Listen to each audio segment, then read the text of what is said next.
I went 5 straight years without missing a single day of workout, 365 days a year. Every single day I was in the water. There are days you're not going to want to do it, and everybody has those days.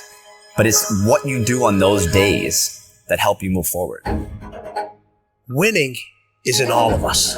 Everybody wants the end result, but what you have to endure to win, no one wants to talk about. If you know that you were destined for something, then you can withstand the setbacks, the difficulties, the bulk, criticism, and all the other things. You know, everybody can compete when they're feeling good, happy, excited, but it's the best people who can overcome when they're tired, sore. Mental power that the greatest athletes have can push all the pain aside. The first time I had met Stephen Curry back in 2007, and it was after his freshman year at Davidson, which is before he blew up. No one knew who Stephen Curry was after his freshman year. But I remember there was a few things really remarkable about him. But the most impressive thing was at the end of the first workout, he came over to me and Steph said, "Will you rebound for me? Because I don't leave the gym until I swish 5 free throws in a row." I mean, he was conditioning himself to be in that state. He was conditioning himself to do that, to not accept anything less. And, you know, one of the reasons I think he'll go down in history as the best shooter we've ever seen is his ability just to move on to the next shot. But at the root of it is you want to be the best. You love competing and you want to dominate. The greatest athletes in the world don't make excuses. I wanted to do something that nobody had ever done before. And that started with a dream and a goal. I wanted to be the greatest of all time. And I think I always felt like I wanted to be good at everything I did and be great at what I did. And I never expected to be as good as I was. No matter what you do in life, where you're at, this is what winning takes. And it's in all of us. We all have fear. But if you harness it, it takes you to places that you couldn't even imagine. There's mistakes. There's regrets. There's sadness, there's joy, there's frustration, there's sorrow, there's heartbreak, there's elation. It's all part of it. It's all part of life. You know, I said to myself, I'm going to do this and no one's going to stop me. I think that's the biggest thing. In order to win, you have to be seen. Winning is everything. It's everything. People are champions when they really see themselves with no limits, when they really see themselves great, because when you see yourself there, you are much more willing to do the work. You are much more willing to break barriers that others don't break because they don't really see themselves breaking those barriers. And this young guy, Djokovic, is 19 years old and he plays Roger for the first time in a Grand Slam. He's nobody. When Novak Djokovic started, Rafa and Roger were winning everything. It's impossible to win a Grand Slam with those two guys. You can't beat them. They're just way better than everyone. And he's interviewed before the match and he says, I'm gonna beat this guy. And I remember the press went really bad against him. Who does he think he is? But he was seeing him there. He was seeing himself there. He was seeing himself better than them, which maybe people saw that as being cocky, but he was just very confident about his abilities. And he ended up being the best of the three. He beat all the records. He beat them on every level because his self-belief was extremely high. His self-esteem, the way he was seeing himself. That's how I know if someone is a champion. And then a lot of people fake it, which is better than not faking it, but it's not as good as really believing it deeply inside. You talk to the young players, they will say, I want to be number one. I mean, they wish. Yeah.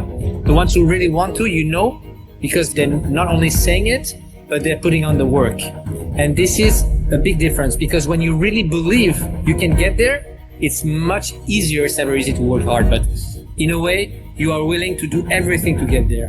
When you wish it, you do things halfway or you don't do it fully. So that's a big difference. But when you look at the road to winning, people look at you and they're like, you're a success. But your road has so many more steps. Those steps are infinite. Sometimes you get to see them, sometimes you don't. Sometimes they're there, other times they're wobbly. You don't know if that next step is going to be there, but you have enough belief in yourself to say, I know it's there. I'm going to take that step. I may miss the step. I may fall. I may get scraped. That step may go into quicksand, but I know there's another step. I know it. I believe inside me that there's another step that I have to take, that somebody else isn't making me take. Those steps are infinite. Winning is infinite. Those steps are infinite. Of course, if your self-esteem is big, like huge champions, I mean, legends like Serena or Venus, and I had this discussion with Richard Williams, their father, and he told me my main focus was to create two young ladies that were believing in themselves in general. And he said to me this, and I believe it, whatever they would have done, they would have been successful. We chose tennis, but if they would have wanted to be runners or singers or whatever, they would have succeeded because they had this incredible self-esteem that they have. And you'll see that whatever they're going to do after tennis, they're going to be successful. I think from the get-go, I believed I could do it. You know, it just seemed so real to me. I'd already gotten sponsors. I was already winning competitions. And I saw the pros, you know, making a great living at what they were doing. And I just figured, like, God, if I could just get to that point, you know, I think I could make a bit of a living out of this. Why would you do crazy efforts, working crazy hard to achieve something you don't really believe in? Why would you put yourself at risk to fail if you don't deeply believe that at the end you're going to make it? Not saying that people never fail. Of course they fail, and Serena failed many times in tennis too. But we remember what she achieved, which is much bigger. The great Serena Williams. I just never think I'm going to lose. I just don't want people to think I'm too cocky or anything. And you're only as good as your last win. So I hate losing. I mean, that's no secret. So, but you got to lose. I feel like every time I lose, I get better. And I think it's important for me to have losses. Just the fewer, the better for me. I think a lot of people they see you run and they say, oh, it looks so easy. It really looks effortless. But before it gets to that point, it's hard. It's like hard work. Day in, day out, sacrifice, day in, day out. The confidence comes from preparation. You know, so when the game's on the line, I'm not asking myself to do something that I haven't done thousands of times before. When I'm prepared, I know what I'm capable of doing, I know what I'm comfortable doing, and I know what I'm not comfortable doing. You know, and so in those moments, if it looks like I'm ice cold or not nervous, it's because I've done it thousands of times before. So what's one more time? No, I've never been afraid. I mean, obviously you're nervous, but afraid means you're not confident in your skills. I have total confidence in my skills, so I'm not afraid. You know, if you put your mind to doing whatever you want to do, you know, good things can happen. That shot gave me the idea that I could be better than what people think, and I can, you know, surpass any expectations that I may have for myself.